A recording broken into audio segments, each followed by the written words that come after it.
I find it a little difficult to say what the subject matter of this seminar is going to be, because it's too fundamental to give it a title. I'm going to talk about what there is. Now, the first thing, though, that we have to do is to get our perspectives with some background about the basic ideas which, as Westerners living today in the United States, influence our everyday common sense, our fundamental notions about what life is about. And there are historical origins for this which influence us more strongly than most people realize. Ideas of the world which are built into the very nature of the language we use and of our ideas of logic and of what makes sense altogether. And these basic ideas I call myth, not using the word myth to mean simply something untrue, but to use the word myth in a more powerful sense. A myth is an image in terms of which we try to make sense of the world. Now, for example, a myth in a way is a metaphor. If you want to explain electricity to someone who doesn't know anything about electricity, you say, well, you talk about an electric current. Now, the word current is borrowed from rivers. It's borrowed from hydraulics. And so you explain electricity in terms of water. Now, electricity is not water. It behaves actually in a different way, but there are some ways in which the behavior of water is like the behavior of electricity, and so you explain it in terms of water. Or if you're an astronomer and you want to explain to people what you mean by an expanding universe and curved space, you say, well, it's as if you had a black balloon, and there are white dots on the black balloon, and those dots represent galaxies. And as you blow the balloon up, uniformly, all of them grow and grow farther apart. But you're using an analogy. The actual universe is not a balloon with white dots on it. So in the same way, we use these sort of images to try and make sense of the world, and we at present are living under the influence of two very powerful images, which are, in the present state of scientific knowledge, inadequate. And one of our major problems today is to find an adequate, satisfying image of the world. Well, that's what I'm going to talk about. And I'm going to go further than that. Not only what image of the world to have, but how we can get our sensations and our feelings in accordance with the most sensible image of the world that we can manage to conceive. All right, now, the two images which we have been working under for 2,000 years and maybe more are what I would call two models of the universe, and the first is called the ceramic model, and the second, the fully automatic model. The ceramic model of the universe is based on the book of Genesis, from which Judaism, Islam, and Christianity derive their basic picture of the world. And the image of the world in the book of Genesis is that the world is an artifact. It is made. As a potter takes clay and forms pots out of it, or as a carpenter takes wood and makes tables and chairs out of it. Don't forget, Jesus is the son of a carpenter, and also the Son of God. So the image of God and of the world is based on the idea of God as a technician, potter, carpenter, architect, who has in mind a plan and who fashions the universe in accordance with that plan. So basic to this image of the world is the notion, you see, that the world consists of stuff, basically.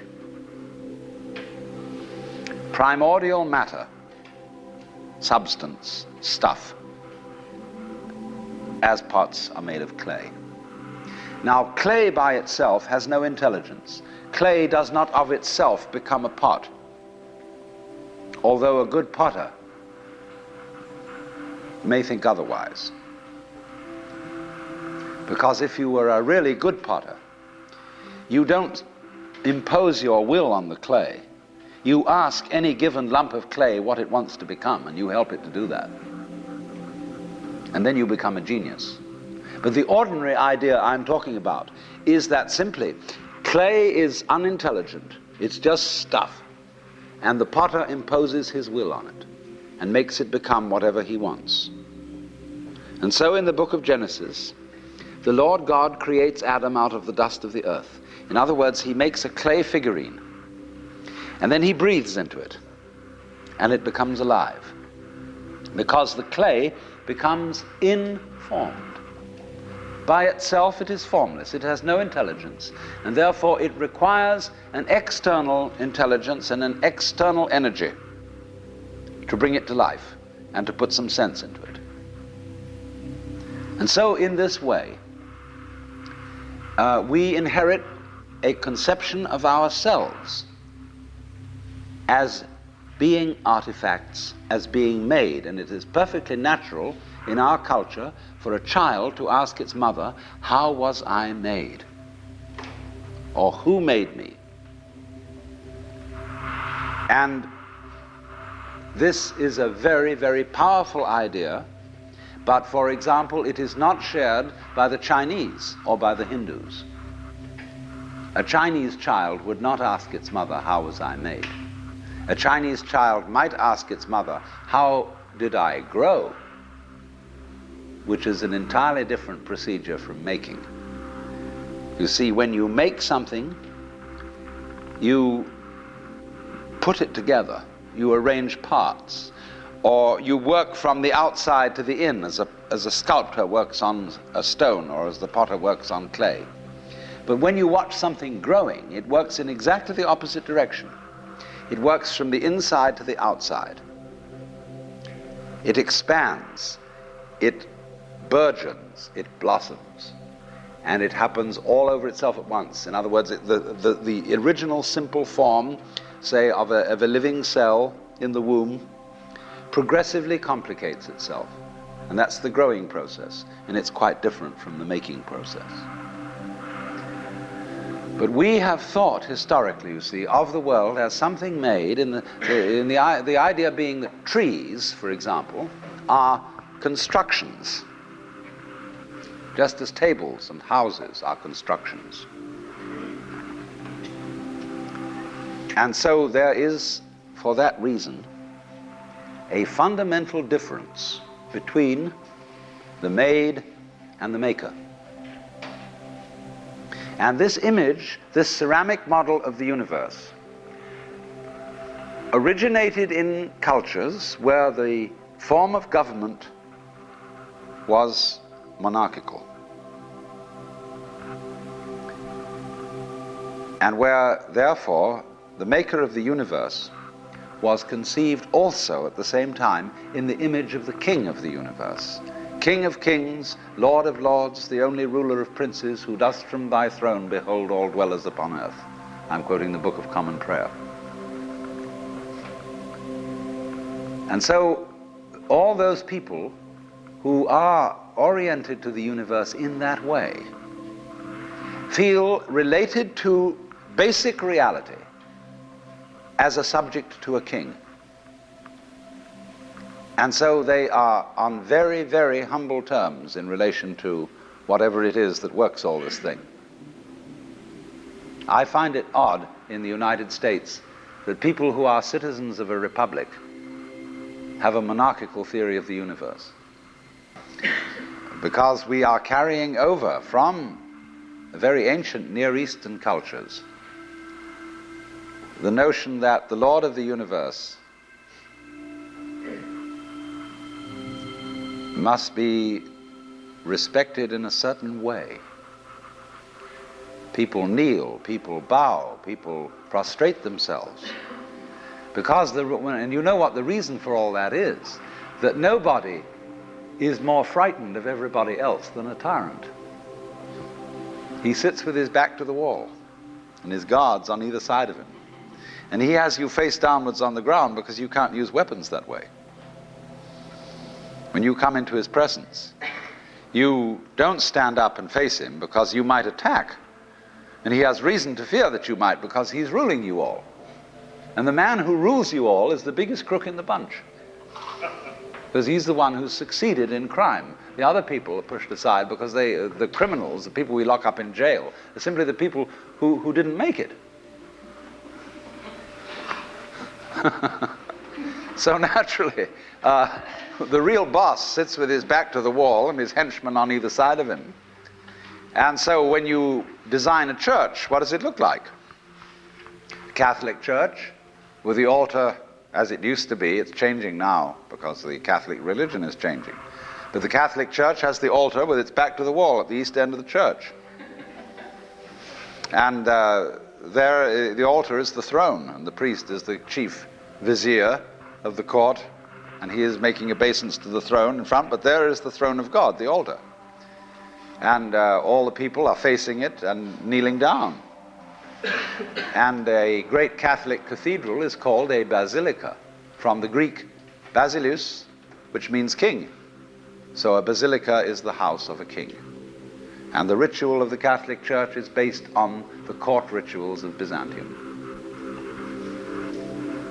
A Protestant church is a little different, but basically the same. The furniture of a Protestant church is based on a judicial courthouse. The pulpit. The judge in an American court wears a black robe. He wears exactly the same dress as a Protestant minister. And everybody sits in these boxes. Like there's a jury box, there's a box for the judge, there's a box for this, a box for that. And those are the pews in an ordinary kind of colonial type Protestant church. So both these kinds of churches, which have an autocratic view of the nature of the universe, decorate themselves, are architecturally constructed in accordance with political images of the universe. One is the king and the other is the judge, Your Honor. There's sense in this. When in court you have to refer to the judge as Your Honor, it stops the people engaged in litigation from losing their tempers and getting rude. There's a certain sense to that. But when you want to apply that image to the universe itself, to the very nature of life, it has limitations. For one thing, the idea of a difference between matter and spirit. This idea doesn't work anymore. Long, long ago, physicists stopped asking the question, what is matter? They began that way. They wanted to know, what is the fundamental substance of the world? And the more they asked that question, the more they realized they couldn't answer it.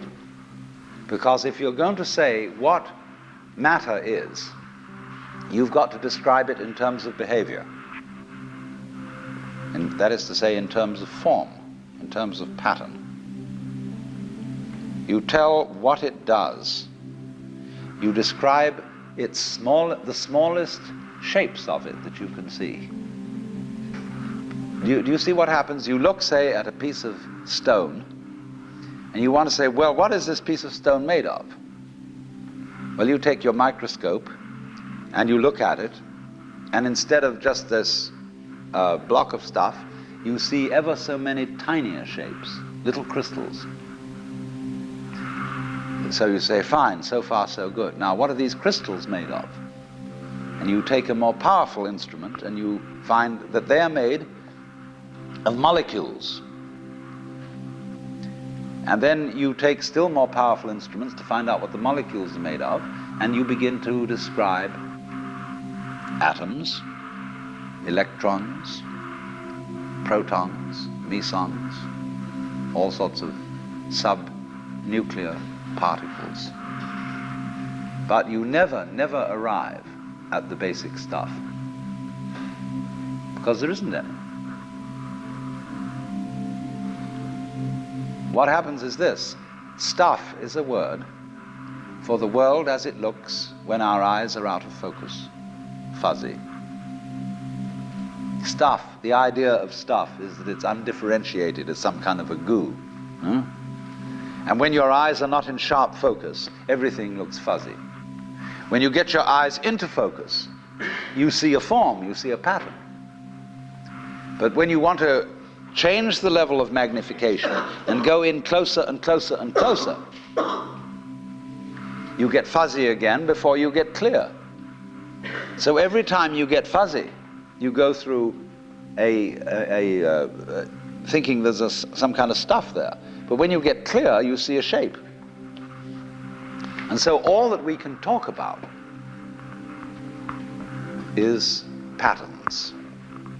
We never can talk about the stuff of which these patterns is supposed to be made, because you don't really have to suppose that there is any. It's enough to talk about the world in terms of pattern. It describes anything that can be described. And you don't really then have to suppose that there is some stuff which constitutes the essence of the pattern in the same way that clay constitutes the essence of pots. Clay, and so for this reason, you don't really have to suppose that the world is some kind of helpless, passive, unintelligent junk which an outside agency has to inform and make it into intelligent shapes. So the picture of the world in the most sophisticated physics of today is not formed stuff, potted clay, but pattern. A self-moving, self-designing pattern, a dance. And we haven't yet, our common sense as individuals hasn't yet caught up with this. Well, now, in the course of time, in the evolution of Western thought, the ceramic image of the world ran into trouble and changed into what I call the fully automatic model or image of the world. In other words, Western science was based on the idea that there are laws of nature. And it got that idea from Judaism and Christianity and Islam. That, in other words, the potter, the maker of the world, in the beginning of things, laid down the laws. And the law of God, which is also the law of nature, is called the Logos. And in Christianity, the Logos is the second person of the Trinity, incarnate as Jesus Christ, who thereby is the perfect exemplar of the divine law.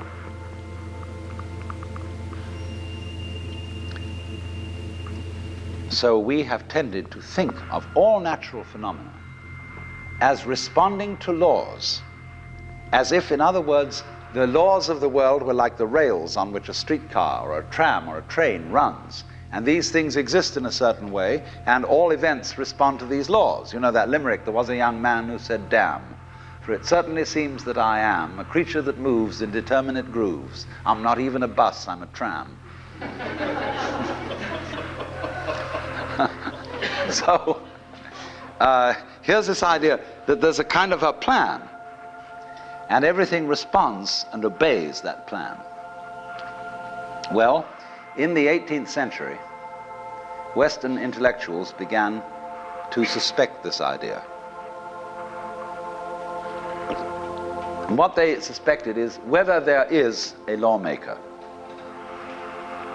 whether there is an architect of the universe.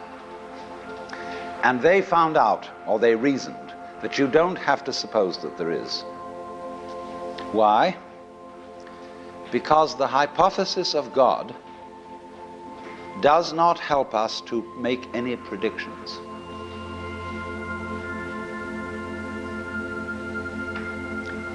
nor does it, in other words, let's put it this way. If the business of science is to make predictions about what's going to happen, science is essentially prophecy. What's going to happen? By studying the behavior of the past and describing it carefully, we can make predictions about what's going to happen in the future. That's really the whole of science. And to do this, and to make successful predictions, you do not need God as a hypothesis, because it makes no difference to anything. If you say everything is controlled by God, everything is governed by God, that doesn't make any difference to your prediction of what's going to happen.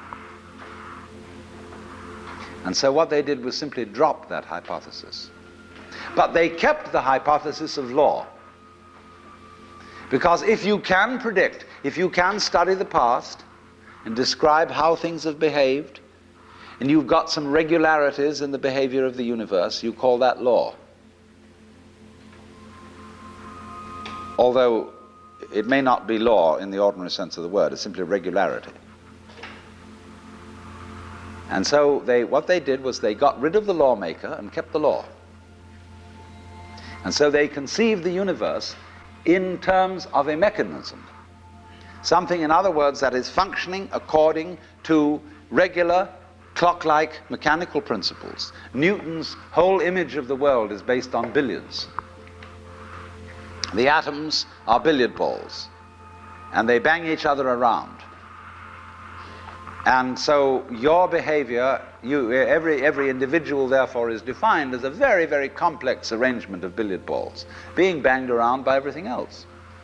And so behind the fully automatic model of the universe is the notion that reality itself is, to use the favorite term of 19th century scientists, blind energy.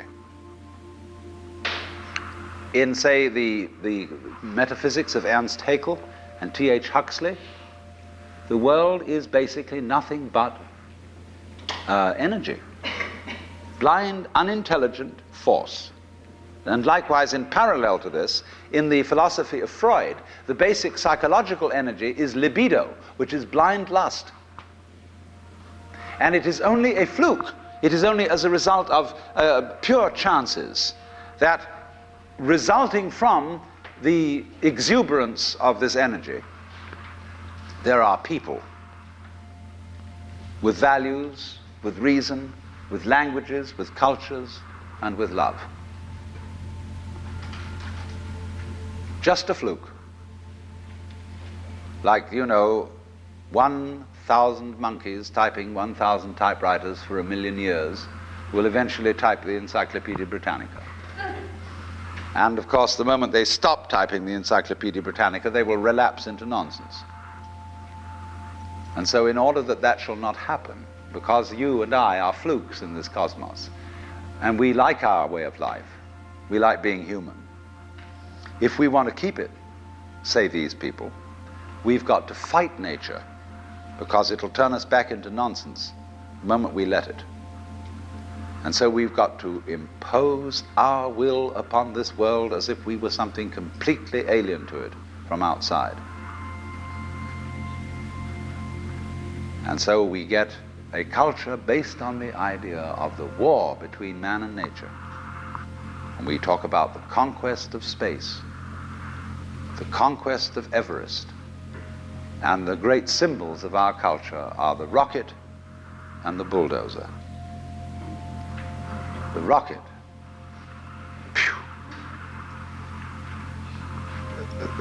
compensation for the sexually inadequate male.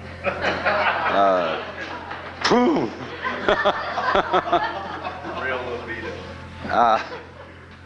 So we're going to conquer space. We're in space already, way out. If anybody cared to be sensitive and let what's outside space come to you, you can, if your eyes are clear enough. Aided by telescopes, aided by radio astronomy, aided by all the kind of sensitive instruments we can devise. We are as far out in space as we're ever going to get. But, sensitivity isn't the pitch. especially in the WASP culture of the United States, we define manliness in terms of aggression. You see, because we're a little bit frightened as to whether we are really men. And so we put on this great show of being a tough guy. It's completely unnecessary. If you have what it takes, you don't need to put on that show. And you don't need to beat nature into submission. Why be hostile to nature? Because after all, you are a symptom of nature. You, as a human being, you grow out of this physical universe in just exactly the same way that an apple grows off an apple tree. So let's say the tree which grows apples is a tree which apples, using apple as a verb. And a world in which human beings arrive is a world that peoples. And so the existence of people is symptomatic of the kind of universe we live in. You, as a human being, you grow out of this physical universe in just exactly the same way that an apple grows off an apple tree. So let's say the tree which grows apples is a tree which apples, using apple as a verb. And a world in which human beings arrive is a world that peoples. And so the existence of people is symptomatic of the kind of universe we live in. Just as spots on somebody's skin are symptomatic of chickenpox. Just as hair on a head is symptomatic of what's going on in the organism. But we have been brought up by reason of our two great myths, the ceramic and the fully automatic, not to feel that we belong in the world. So our popular speech reflects it. We say, I came into this world. You didn't, you came out of it. We say, face facts. We talk about encounters with reality, as if it was a head-on meeting of completely alien agencies, and the average person has the sensation that he is a somewhat that exists inside a bag of skin, the center of consciousness, which looks out at this thing, and what the hell's it going to do to me? You see? I recognize you, you kind of look like me, and I've seen myself in a mirror, and you look like you might be people. So maybe you're intelligent, maybe you can love too. And perhaps you're all right. Some of you are anyway. If you've got the right color of skin, or you have the right religion, or whatever it is, you're okay. But there are all those people over in Asia, Africa, and they may not really be people. When you want to destroy someone, you always define them as unpeople. So, but we have this hostility to the external world because of the superstition, the myth, the absolutely unfounded theory that you yourself exist only inside your skin. Now, I want to propose another idea altogether. You know, there are astronomers. There's two great theories going on in astronomy about the origination of the universe. One is called the explosion theory, and the other is called the steady state theory. The steady state people say there never was a time when the world began. It's always expanding, yes, but always as a result of free hydrogen in space. With the free hydrogen coagulates and makes new galaxies. But the other people say there was a primordial explosion, an enormous bang millions of years ago, billions of years ago, which flung all the galaxies into space. Well, let's take that just for the sake of argument and say that was the way it happened. It's like you took a bottle of ink and you threw it at a wall. A smash, and all that ink spreads. And in the middle, it's dense, isn't it? And as it gets out on the edge, the little droplets are finer and finer and make more complicated patterns. See? So in the same way, there was a big bang in the beginning of things, and it spread. And you and I, sitting here in this room, as complicated human beings, are way, way out on the fringe of that bang. We're the complicated little patterns on the end of it. Very interesting. But so we define ourselves as being only that. If you think that you are only inside your skin, you define yourself as one very complicated little curlicue, way out on the edge of that explosion, way out in space and way out in time. Billions of years ago, you were a big bang. But now you're a complicated human being. And then we cut ourselves off like this and don't feel that we're still the Big Bang. But you are. Depends how you define yourself. You are actually, if this is the way things started, if there was a Big Bang in the beginning, you're not something that is a result of the Big Bang. You're not something that is a sort of puppet on the end of the process. You are still the process. You are the Big Bang, the original force of the universe, coming on as whoever you are. See, when I meet you, I see not just what you define yourself as, Mr. So-and-so, Miss So-and-so, Mrs. So-and-so. I see every one of you as the primordial energy of the universe coming on at me in this particular way. I know I'm that too. But we've learned to define ourselves as separate from it. And so what I would call a kind of a basic problem we've got to go through first is to understand that there are no such things as things. That is to say, separate things or separate events. That is only a way of talking. And if you can understand this, you're going to have no further problems. I once asked a group of high school children, what do you mean by a thing?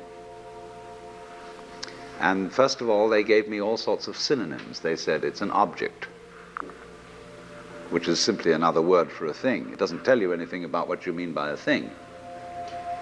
And finally, a very smart girl from Italy who was in the group said a thing is a noun. And she was quite right. A noun isn't a part of nature, it's a part of speech. There are no nouns in the physical world. There are no separate things in the physical world either. See, the physical world is wiggly. It's something like this.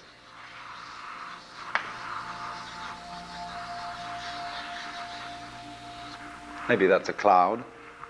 But clouds, mountains, trees, people are all wiggly. And only when human beings get working at things, they build buildings in straight lines and try and make out that the world isn't really wiggly. But here are we sitting in this room all built on straight lines, but each one of us is as wiggly as all get out.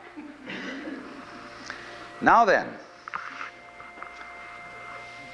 when you want to get control of something that wiggles, it's pretty difficult, isn't it? You try and pick up a fish in your hands, and the fish is wiggly and it slips out. What do you do to get hold of a fish? You use a net. And so the net is the basic thing we have for getting hold of the wiggly world. And so if you want to get hold of this wiggle, you've got to put a net over it. You see? Now what's going to happen? A net is something regular. And I can number the holes in a net. So many holes up, so many holes across. And if I can number these holes, I can count exactly where each wiggle is in terms of a hole in that net. And that's the beginning of calculus, the art of measuring the world. But in order to do that, I've got to break up the wiggle into bits. And I've got to call this a specific bit, and this the next bit of the wiggle, and this the next bit, and this the next bit of the wiggle. And so these bits are things or events. Bits of wiggles, which I mark out in order to talk about the wiggle, in order to measure it, and therefore in order to control it. But in nature, in fact, in the physical world, the wiggle isn't bitted. Like you don't get a cut-up fryer out of an egg. But you have to cut the chicken up in order to eat it. You bite it. But it doesn't come bitten. So the world doesn't come thinged. It doesn't come evented. You and I are all as much continuous with the physical universe as a wave is continuous with the ocean. The ocean waves, and the universe peoples. And as the wave, I wave at you and say, you! The world is waving at you, at me with you, and saying, hi, I'm here. But our consciousness, the way we feel and sense our existence, being based on a myth that we are made, that we are parts, that we are things, our consciousness has been influenced so that each one of us does not feel that. We feel we have been hypnotized, literally hypnotized, by social convention into feeling and sensing that we exist only inside our skins, that we are not the original bang, but just something out on the end of it. And therefore we are scared stiff. Because my wave is going to disappear, and I'm going to die, and that would be awful. We've got a mythology going now, which, as Father Maskell put it, we're nothing but something that happens between the maternity ward and the crematorium. And that's it. And therefore everybody feels unhappy and miserable. You know, this is what people really believe today. You may go to church, you may say you believe in this, that, and the other, but you don't. Even Jehovah's Witnesses, who are the most fundamentalists, they're polite when they come round and knock at the door. But if you really believed in Christianity, you'd be screaming in the streets. But nobody does. You'd be taking full-page ads in the paper every day. You'd have the most terrifying television programs. The churches would be going out of their minds if they really believe what they teach. But they don't. They think they ought to believe what they teach. They believe they should believe, but they don't believe it, because what we really believe is the fully automatic model. And that is our basic, plausible common sense. You are a fluke. You are a separate event. And you run from the maternity ward to the crematorium, and that's it, baby. That's it. Now, why does anybody think that way? There's no reason to, because it isn't even scientific. It's just a myth. And it's invented by people who wanted to feel a certain way. They want to play a certain game. See, the game of God got embarrassing. The idea of God as the potter, the architect of the universe, is good, and it makes you feel that life is, after all, important. There is someone who cares. It has meaning, it has sense, and you are valuable in the eyes of the Father. But after a while, it gets embarrassing. And you realize that everything you do is being watched by God. He knows your tiniest, inmost feelings and thoughts, and you say after a while, quit bugging me. I don't want you around. So you become an atheist, just to get rid of it. Then you feel terrible after that, because you got rid of God, but that means you got rid of yourself. You're just nothing but a machine. And your idea that you're a machine is just a machine too. So if you're a smart kid, you commit suicide. Camus said there is only really one serious philosophical question, which is whether or not to commit suicide. I think there are 4 or 5 serious philosophical questions. The first one is, who started it? The second is, are we going to make it? The third is, where are we going to put it? The fourth is, who's going to clean up? And the fifth, is it serious? But still, should you or not commit suicide? This is a good question. Why go on? And you only go on if the game is worth the candle. Now, the universe has been going on for an incredible long time. And so really, a satisfactory theory of the universe has to be one that's worth betting on. It seems to me, absolutely elementary common sense. If you make a theory of the universe which isn't worth betting on, why bother? Just commit suicide. But if you want to go on playing the game, you've got to have an optimal theory for playing the game. Otherwise, there's no point in it. But the people who coined the fully automatic theory of the universe were playing a very funny game. What they wanted to say was this: all you people who believe in religion are old ladies and wishful thinkers. You've got a big daddy up there and you want a comfort and thing, but life is rough. Life is tough. And success goes to the most hard-headed people. That was a very convenient theory when the European American world was colonizing the natives everywhere else. They said, we are the end product of evolution, and we're tough. See, I'm a big, strong guy because I face facts, and life is just a bunch of junk, and I'm going to impose my will on it and turn it into something else, you see. And I'm real hard. See, that's a way of flattering yourself. And so it has become academically plausible and fashionable that this is the way the world works. In academic circles, no other theory of the world than the fully automatic model is respectable. Because if you're an academic person, you've got to be an intellectually tough person. You've got to be prickly. See, there are basically two kinds of philosophy. One's called prickles, the other's called goo. And prickly people are precise, rigorous, logical. They like everything chopped up and clear. Goo people like it vague. For example, in physics, prickly people believe that the ultimate constituents of matter are particles. Goo people believe it's waves. And in philosophy, prickly people are logical positivists and goo people are idealists. And they're always arguing with each other. But what they don't realize is that neither one can take his position without the other person. Because you wouldn't know you advocated prickles unless there was somebody else advocating goo.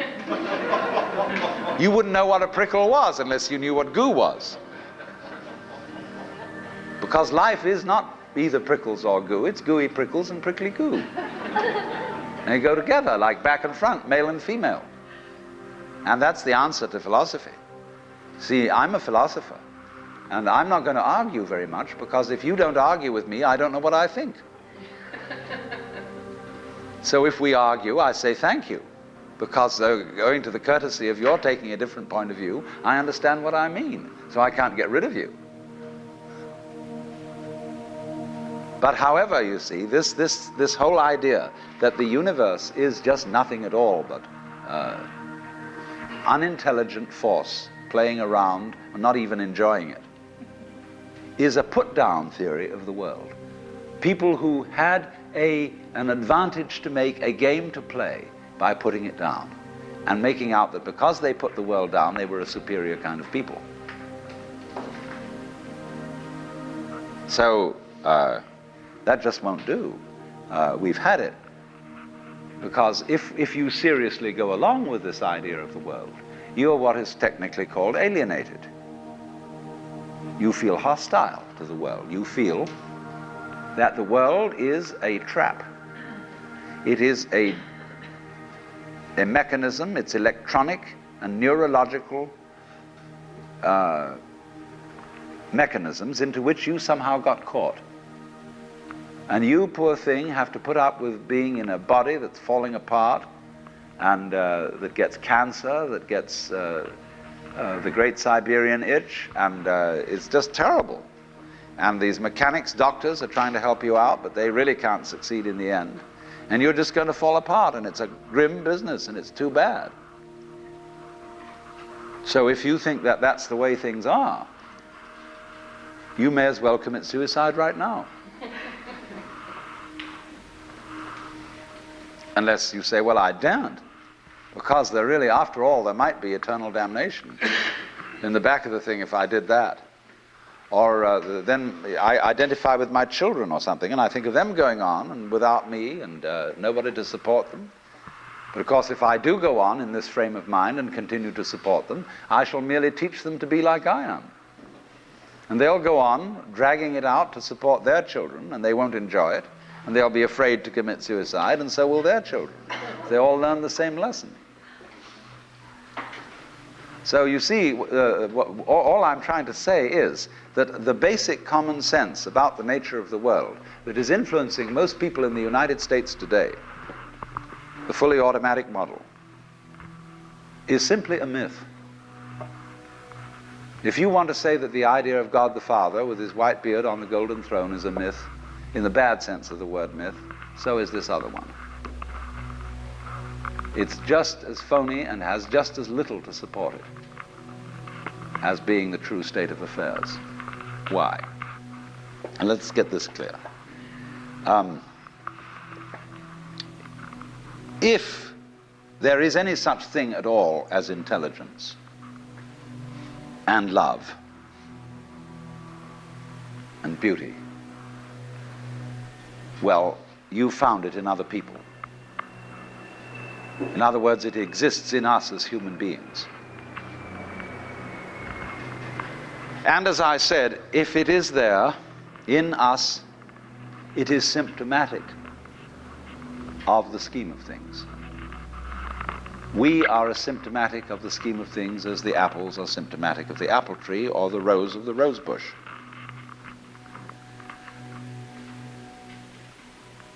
The earth is not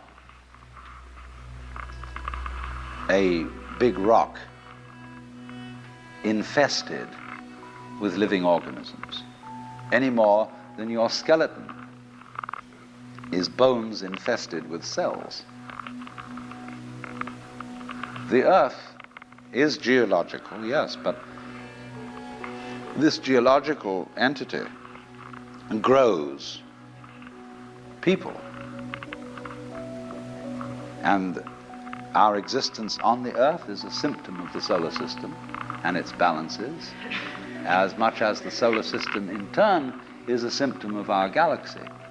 And our galaxy in its turn is a symptom of the whole company of galaxies. Goodness only knows what that's in. But you see, when as a scientist you describe the behavior of a living organism, you try to say what a person does. It's the only way in which you can describe what a person is. Describe what they do. Then you find out that in making this description, you cannot confine yourself to what happens inside the skin. In other words, you can't talk about a person walking unless you start describing the floor. Because when I walk, I don't just dangle my legs in empty space. I move in relationship to a room. And so in order to describe what I'm doing when I'm walking, I have to describe the room. I have to describe the territory. So in describing my talking at the moment, I can't describe this just as a thing in itself, because I'm talking to you. And so what I'm doing at the moment is not completely described unless your being here is described also. So if that is necessary, if in other words, in order to describe my behavior, I have to describe your behavior and the behavior of the environment, it means that we've really got one system of behavior. That what I am involves what you are. I don't know who I am unless I know who you are. And you don't know who you are unless you know who I am. There was a wise rabbi once said, if I am I because you are you, and you are you because I am I, then I am not I and you are not you. In other words, we are not separate. We define each other. We're all backs and fronts to each other. You know, you can't, for example, have two sticks. You lean two sticks against each other and they stand up because they support each other. Take one away and the other falls. Or you know, Ballantine beer trademark, also a symbol of the Holy Trinity, where there are three interlocked rings. If you pull one out, the other two separate. They interdepend. And so in exactly that way, we and our environment, and all of us and each other, are interdependent systems. We know who we are in terms of other people. We all lock together. And this is, again and again, the serious scientific description of how things happen. And to such an extent that any good scientist knows, therefore, that what you call the external world is as much you as your own body. Your skin doesn't separate you from the world, it's a bridge through which the external world flows into you, and you flow into it. Just, for example, as a whirlpool in water, you can say, because you have a skin, you have a definite shape, you have a definite form. All right? Here is a flow of water, and it does a whirlpool. And then it goes on. The whirlpool is a definite form, but no water stays put in it. The whirlpool is something the stream is doing. And exactly the same way, the whole universe is doing each one of us. And I see you today, and I recognize you tomorrow, just as I would recognize a whirlpool in a stream. I'd say, oh yes, I've seen that whirlpool before. It's just near so-and-so's house on the edge of the river, and it's always there. So in the same way, when I meet you tomorrow, I recognize you, you're the same whirlpool you were yesterday. But you're moving. The whole world is moving through you. All the cosmic rays, all the food you're eating, the stream of steaks and milk and eggs and everything is just flowing right through you. When you're wiggling the same way, the world is wiggling, the stream is wiggling you. But the problem is, you see, we haven't been taught to feel that way. The myths underlying our culture and underlying our common sense have not taught us to feel identical with the universe, but only parts of it, only in it, only confronting it, aliens. And we are, I think, quite urgently in need of coming to feel that we are the eternal universe, each one of us. Otherwise, we're going to go out of our heads. We're going to commit suicide, collectively, with courtesy of H-bombs. And, all right, supposing we do, well, that will be that, and it'll be life making experiments on other galaxies. Maybe they'll find a better game.